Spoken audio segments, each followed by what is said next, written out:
Well, howdy there. It's Bob here. Woodin's Lock. Had a video of a friend the other day. He was showing off some different tools. I got kind of some of the stuff laid out a little bit. I'll just set it up right here. And these are some of the tools I have for the more non-destructive entry type stuff. Of course, you know, it's just going to be a quick brush overview. I found this online. You know, everyone has those scopes. You can look into the different internal workings of the lock. This here, I think I got it, Dr. Mom otoscope. I think I bought that on Amazon, actually. And they use it for ears and stuff. They do work great for working on locks. I mean, you can really, it's got the batteries. You turn it on, you can actually really see inside there pretty good. And for, you know, this is the best lock, but as an example, I mean, they do for the price, not bad, better than nothing. I mean, most people eyeballed for years, and then there's the real fancy scopes you can get. I think I only paid $11 for this, maybe, just on Amazon. I mean, don't need anything fancy. You got the bore scopes and stuff. But the other thing I have 2 or 3 of these. One is made by Majestic. It's old school. This one here is A1, and it's your standard. I hardly ever use a pick gun. They just don't really. I've seen where you can really wear out a keyway, and you can see that. I mean, I've practiced a little bit here and there on certain stuff. Just sometimes I have a lock that doesn't have a key for it, and I'm trying to get it apart. I usually will. I might try this. I might try bump key.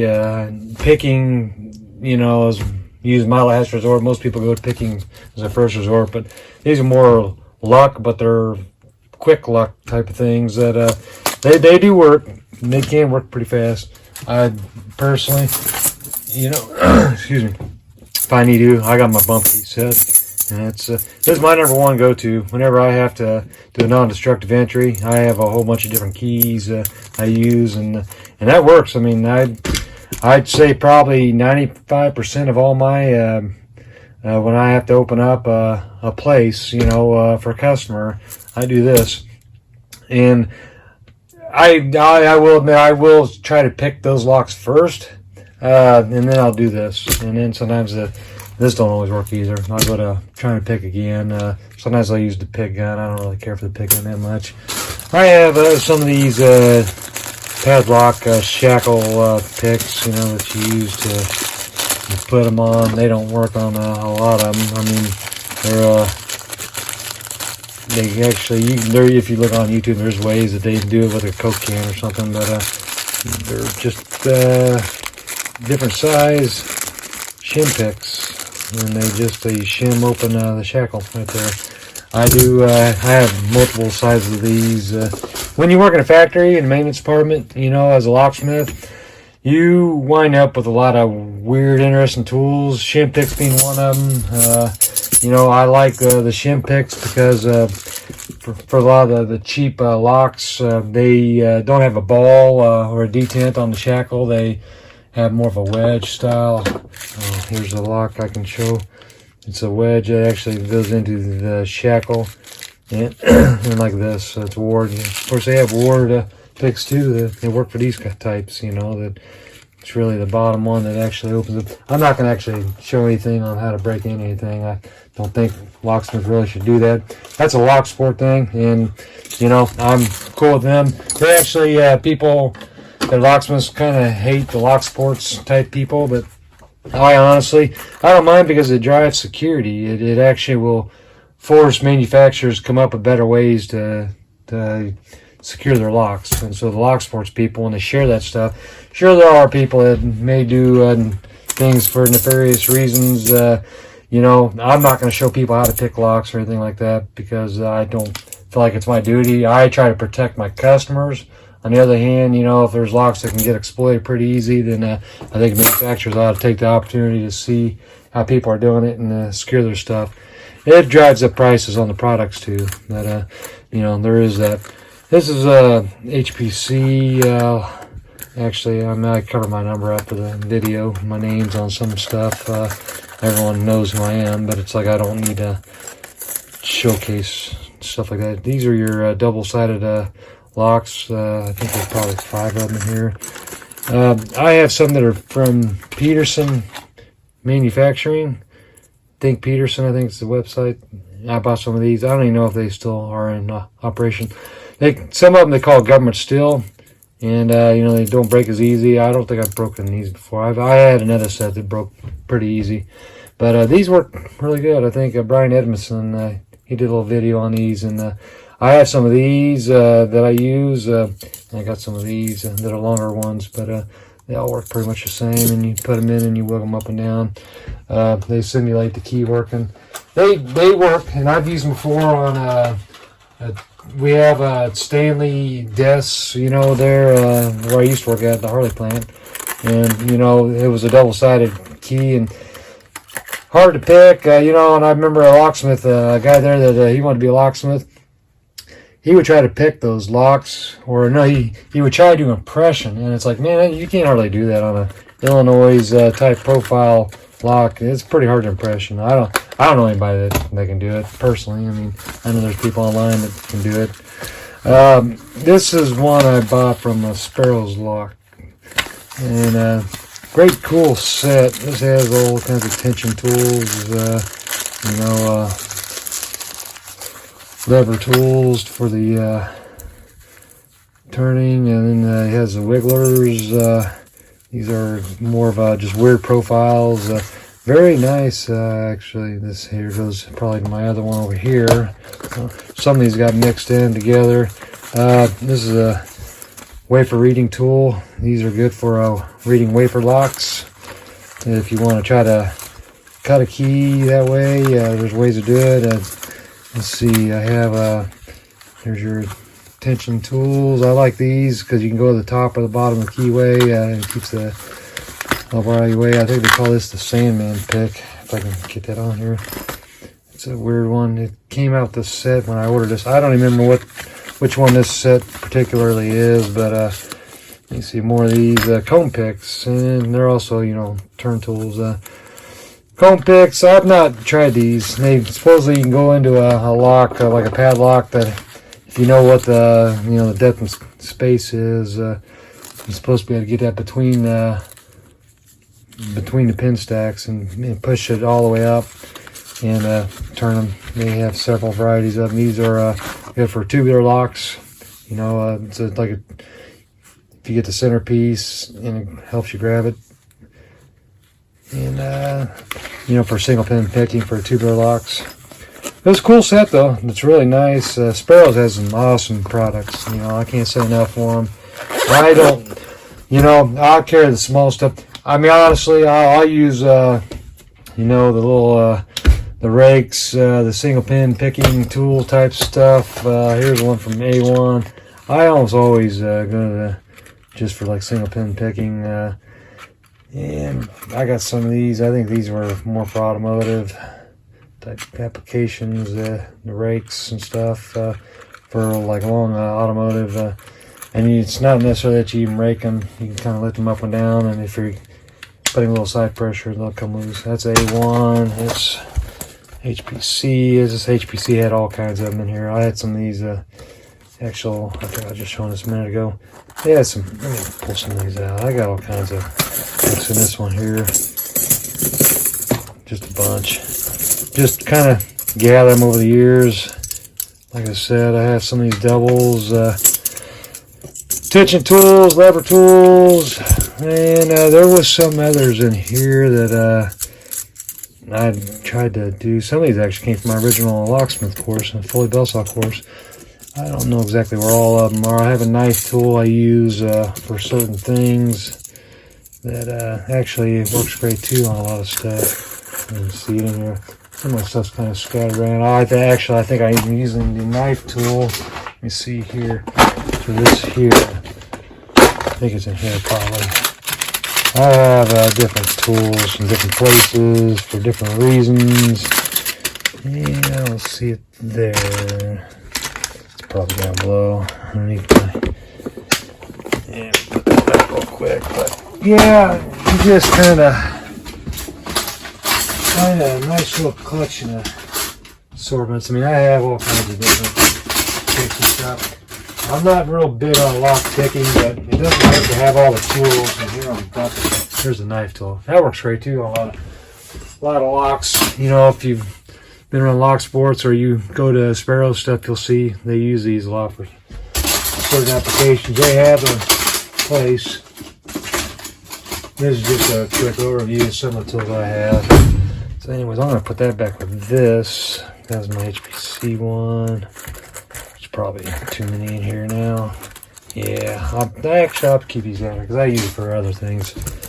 You know, when it comes to pushing pins down and around.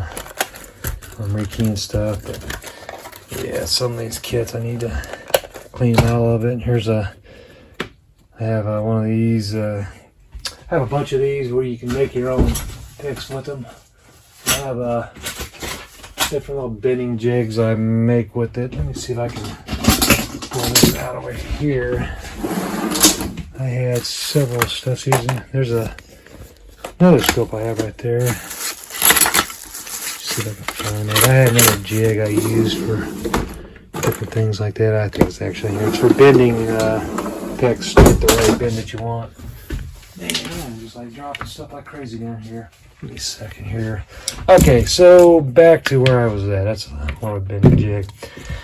Little punch tool, push, knock the clips off. This is Apex. Hardened, very hard, and hard to jack up. You know, I have an ice pick I use to, you know, for different things. Just a standard old cheapy ice pick. But and with these, there's a mod you can do where you can open this up and it gives you more range because sometimes they'll hit the back. I wanted to mention that before I move on too much. Okay, here's an interesting kit. This is the computer generated pick set made by HPC. I don't even know if they make them anymore. I just happen to have that from here's the literature on that. You can pause it and look at it yourself. And it explains how it works. And it's kind of an interesting tool. I've had it work for me, you know. It just was one of those novelty things for me. I just like, well, that's something new. Maybe I'll see how that works. And so that's how that works. I'm not going to go through the whole details. But they, you know, if you find them, I mean, they're not made for wrecking. They do not apply heavy pressure. It becomes very tempting to twist. They work more by pushing all the stacks up, you know, and the waviness of them. And if you hold tension, you know, you can get the top pins to set. Hopefully you don't get any false sets, but it allows you to keep trying to move it around. And then you flip the tool upside down. You do it one way, push it up, and then go down. Sometimes you'll rock it back and forth. And they do work. I mean, definitely. It is a very interesting tool, but that's one I picked up a long time ago for some stuff. Here's my old official student ID card. Has back in '96. That's when I actually I graduated from that certified locksmith. That's the old Foley bell saw. It was actually located here in Kansas City, down the road from me, about 15 minutes down the road. And then they closed the school down, and I think they still have a little warehouse there. The original Foley bell saw sign's still out front of it. This is another pick set I have. Let me keep from knocking this over. This is an old, original, very old pick set. And it has all the usual stuff. You know, there's my doubles, worded picks, your adjustable, if you know what these are.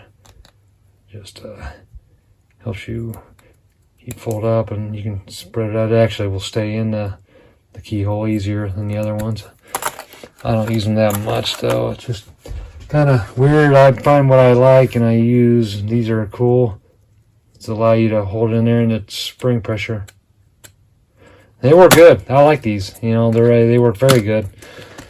It's a tension tool.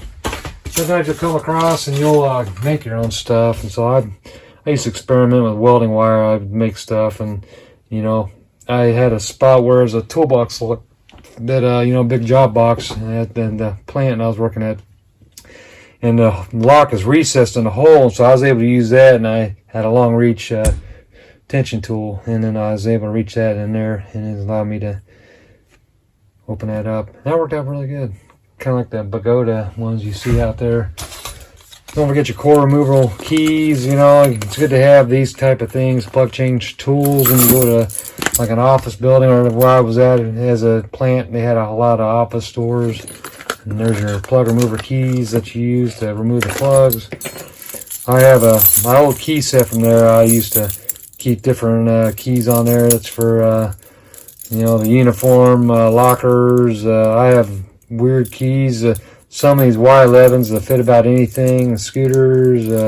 You know, some of them are probably the D-Tex doors. Some of them, yeah, they would fit all kinds of stuff. That's for one of those old steering wheel locks. And yeah, I just kind of, I hang on to these, just kind of keep them just in case, because you never know. You know, sometimes you just need a tryout key. You need a, you know, an actual key to use as a wiggler. Some of these, and the Harley plant's gone now, so it's not like any of these, anything. They sold everything out there. Sold it to some medical company, medical products company. But I have all kinds of weird keys on here. There are some, I think, that are removers, like a CK300s. You'll find some of those in some of these sets you have when you buy them from an old plant. I bought a TWA set a while back. This came from a LinkedIn member. They wanted to send me, they added me as a LinkedIn member. So yeah, sure. And they said, do you mind? I'll send you some free, you know, training tools. So they sent me. I was like, wow, you know, I didn't know what the catch was. So I went ahead and went with it. And sure enough, yeah, they sent me these. Really cool. And they're just trainers on how locks work, which, I mean, I already know. But more of a, they just want you to buy their training tools. And that's actually pretty cool. I mean, you can actually see. I've never had any of these. I've seen breakaways before. Everyone's seen them. I think if you pop that up, you can actually see more of the action that goes on there. I think I had the other key. I had two of them keyed differently. See how that works. And, you know, they send you the pick set too. I just showed you. I'll have to put this back up later, man. I got the padlock. The rubber encasement comes off so you can see, but they sent you this too, which is kind of neat. So I went ahead and, you know, I showcased that. It's free. You know, they just, all free. This is something I picked up online, HUK, Lockpick, I don't know. And it's more for automotive, I think. Maybe double-sided locks in general. Comes with some pretty aggressive ones too, but I've never, they're pretty tight. I think use some sandpaper, kind of smooth out some of the edges. Probably be a better thing to do, but anyways, that's that. Don't really, I have, you know, when you do non-destructive entry, you know, you gotta have a way to, your plug spinner, put that in, spin your plug, and your impressioning pliers, you know, sometimes you get close. If you just get close, sometimes you can get the lock open, and then you can pull it out and decode it and just, you know, finish up your key. But that's pretty much all that. That's all I really wanted to share on this. I got multiple sets. Here's the latest with the van. It's the winning combo. It's working great. You know, of course, I got the chain down because I was in some of my tools here. But someone asked about my solar setup. I have a solar panel right up above right here, up on top. It's a 100 watt. It's still pulling in sun right now. You know, it's 13.9 volt. I have a 12 volt here, which goes to my fan right here, so I can turn my fan on. And it's a reversible fan. I have my inverter that it feeds. Have relays, breakers. I got a 12 volt battery down here that I have, and I run it through the floor of my step in. I use this drop light or drop cord. I like it because I don't have to run outlets, and I don't have a permanent idea of what I'm doing yet. I'm just kind of winging it. I still have short power right here, but I can run this and run my key machine. And someone asked how many keys can I duplicate? Well, I don't know. I mean, how many can you duplicate in an hour? I mean, if it's sunny, it'll just run. You know, as long as you're not running a high wattage, you know, machine or equipment. I mean, these key machines don't draw many amps. I think 3 amps, you know. The frame of 2, I don't think it's that many amps either. It might say right there. No, it doesn't. But they don't draw very many amps. I mean, you can just keep cutting as long as it's sunlight out. And when it's dark, you run off a 12-volt battery. It still lasts a long time. And if that happens, I have a switch in here. Let me move this here. That I use right there. And that will allow me to, and it's tied into the starter, the positive cable of the starter, and the other just goes to the ground. And that, that's a battery isolator. That allows me to run my inverter off the step band while it's sitting there idling. And so it's not a problem. I never have to worry about running out of power on this. As long as, you know, I can start the engine, it'll just keep cutting. So how many keys can I cut? It's, you know, how much gas do you got in your engine? I mean, really, you know, and that plus I got shore power capability, and anytime I'm at a customer's house, if I need to, I have a portable key machine that is 12 volt and a 120 volt, and I can just take it up. And it's made by Dominion Lock Company. It's pretty cool. But so far, you know, everything's been working good in the step band. Only complaints I've had is that it's I have the 292 engine in it, and it's kind of a dog. Not a high revving. I mean, it does have a lot of torque at lower RPMs, you know, at the lower idle, first and second gear. But when you get up on the highway, boy, this thing, it's pushing 55, 60 miles per hour. I'm revving all the way up to 3,000 on the tachometer. So I think I'm going to bump my idle up, because that's another problem I have, is it only idles about 400 or 500 RPM. And so my power steering whines a lot. And this also has a hydro boost brake system. So if I bump up my RPMs on my idle, then I shouldn't have any problems with that. Hopefully it's giving power steering enough pressure. But I also have another power steering pump I ordered just in case. But when I go to a job to open up a log, I hate to say break in, but when I go there to help a customer get into a house or a desk or something, I usually carry everything in this kit, everything that I need. I don't carry this in there. I usually keep this in my vehicle, and it's locked up in a locked up case right there. And this I do keep, and these I keep. They're just sitting up in that case up there too. But my break-in kit's usually this, and I don't use that. Usually these 3, that, of course these, and that. And that's usually all I take with me when I break in. I do keep some of these in the pockets here, and my little tryout keys in another pocket. But that's all I really carry in there. Well, let me see. These 2. And my otoscope I usually keep down below.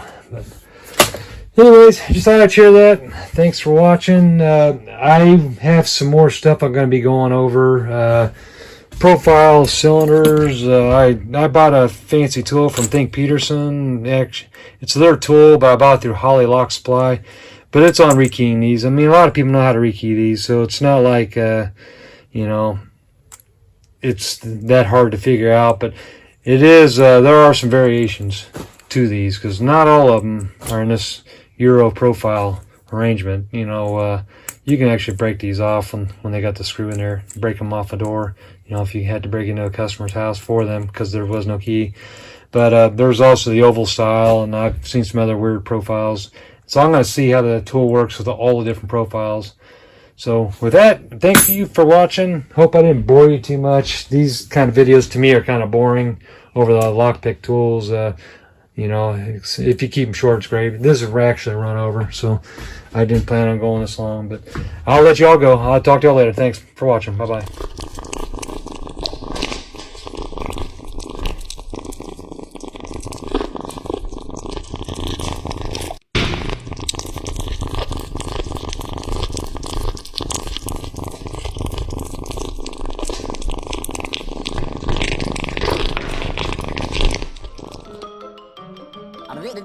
That's all, folks.